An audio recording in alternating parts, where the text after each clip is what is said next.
Nästa vecka i rally i P3 alltså, där vi nu ska vi höra Fredrik hade något.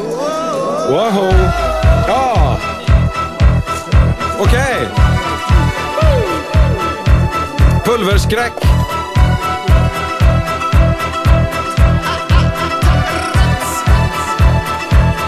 Mulla Omar. Anthrax, vad är det? Och i så fall finns det möjlighet att se det. Anthrax, vad är det? Finns det här någonstans? Anthrax, vad är det?